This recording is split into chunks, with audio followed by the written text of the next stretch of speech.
नमस्कार। आज की इस पड़ताल में हम ये समझने की कोशिश करेंगे कि आजकल की जंग हथियारों से कहीं ज्यादा अर्थव्यवस्था के मैदान में कैसे लड़ी जाती है। इसे हम कह सकते हैं हथियारों से परे एक युद्ध। जी हां, आजकल की लड़ाइयां टैंकों और मिसाइलों से नहीं, बल्कि आर्थिक और वित्तीय दांवपेच से लड़ी जा रही हैं।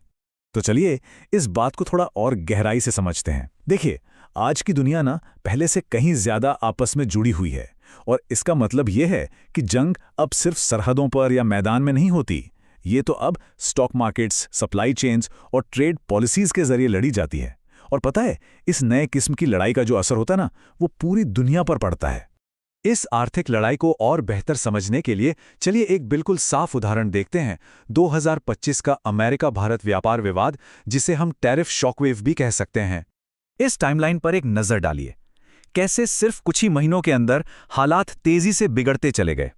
अप्रैल 2025 में बस एक घोषणा हुई थी और अगस्त आते आते ये टैरिफ अपने चरम पर पहुंच गए। 50%। जरा सोचिए, 50%। ये कोई छोटा मोटा आंकड़ा नहीं है, खासकर जब बात हो एक बड़े ट्रेडिंग पार्टनर की। सच कहें तो ऐसा पहले कभी नहीं हुआ था। इस एक कदम ने भारत के एक्सपोर्टर्स की कमर ही तोड़ दी। और जो बात इस स्लाइड में सबसे दिलचस्प है, वो ये कि इन टैरिफ्स को कितनी चालाकी से लगाया गया था। देखिए, टेक्सटाइल, जेम्स और ज्वेलरी जैसे सेक्टर्स, जहां बहुत सारे लोग काम करते हैं, उन पर बहुत बुरा असर पड़ा। वहीं फार्मा और इलेक्ट्रॉनिक्स जैसे जरूरी सेक्टर्स को इससे पूरी तरह बाहर रखा गया, ताकि अमेरिकी हितों को कोई नुकसान ना हो। इस आर्थिक हमले का असर भी फौरन देखने को मिला। मई से सितंबर 2025, यानी बस कुछ ही महीनों में अमेरिका जाने वाले सामान की कीमत में हर महीने $3.3 बिलियन की जबरदस्त गिरावट आ गई। लेकिन ये सिर्फ पैसों का नुकसान नहीं था, इसका सीधा असर आम लोगों की नौकरियों पर पड़ा। खबरों के मुताबिक सिर्फ गुजरात के हीरा पॉलिशिंग सेक्टर में ही 1 लाख से ज्यादा लोगों की नौकरियां चली गईं। ये दिखाता है कि आर्थिक युद्ध की कितनी बड़ी मानवीय कीमत चुकानी पड़ती है। और ये जो भी जानकारी और आंकड़े हम देख रहे हैं, ये सब 2026 में छपी एक बहुत ही डिटेल्ड स्टडी से लिए गए हैं, जिसमें भारत की सप्लाई चेन पर पड़े इस पूरे असर की बहुत गहराई से जांच की गई थी। तो अब तक हमने ये तो देख लिया कि क्या हुआ था, लेकिन अब सवाल ये उठता है कि ये सब हुआ क्यों? चलिए इस आर्थिक दबाव के पीछे की जियोपॉलिटिक्स को समझते हैं। यहां एक बहुत जरूरी कॉन्सेप्ट आता है, स्ट्रेटेजिक ऑटोनॉमी, यानी रणनीतिक स्वायत्ता। ये भारत की फॉरेन पॉलिसी का एक बहुत पुराना सिद्धांत रहा है। आसान भाषा में इसका मतलब है कि भारत किसी भी एक पावर ब्लॉक या गुड्स से बंद कर नहीं रहेगा, बल्कि अपनी जरूरत के हिसाब से किसी से भी पार्टनरशिप करने के लिए आजाद रहेगा। और यहीं पर भारत के लिए एक बहुत बड़ी दुविधा खड़ी हो गई।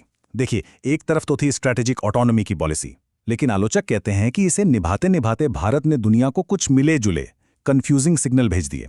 मतलब एक तरफ तो पश्चिम के साथ दोस्ती की बातें, और दूसरी तरफ रूस के साथ मजबूत रिश्ते। मिसाल के तौर पर, जब रूसी तेल का इंपोर्ट बढ़ाया गया, तो जवाब में अमेरिका ने क्या किया? सीधा 25% का पेनल्टी टैरिफ लगा दिया। तो पॉइंट यह है कि इस बैलेंस को बनाने की कोशिश की एक कीमत भी चुकानी पड़ी।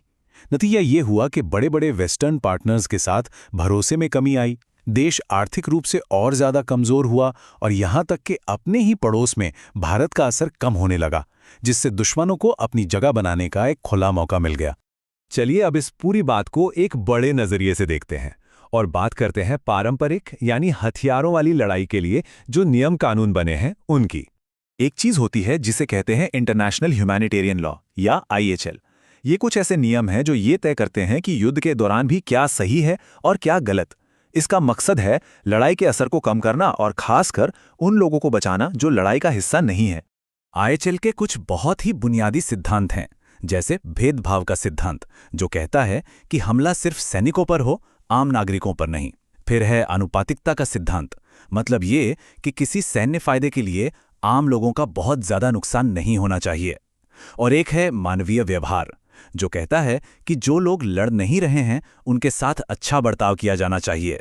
तो फिर यहाँ एक बहुत सीधा सा सवाल खड़ा होता है ना, कि अगर हथियारों वाली लड़ाई में आम लोगों को बचाने के लिए इतने सारे नियम कानून हैं, तो फिर इस तरह की आर्थिक लड़ाई के लिए क्या नियम है? क्योंकि ये तो साफ है कि इस टैरिफ वॉर ने आम लोगों की जिंदगी, उनकी नौकरियों पर कितना बुरा असर डाला। और आखिर में एक सवाल जिसपे सोचना बहुत जरूरी है, इस जियो इकोनॉमिक वॉरफेयर यानी भू आर्थिक युद्ध के दौर में किसी भी देश की असली ताकत क्या है? क्या वो उसकी सहनशीलता, उसके अलग-अलग देशों से रिश्ते और उसकी अपनी मजबूत घरेलू बुनियाद है जो आज के जमाने में सुरक्षा की नई परिभाषा बन गए हैं?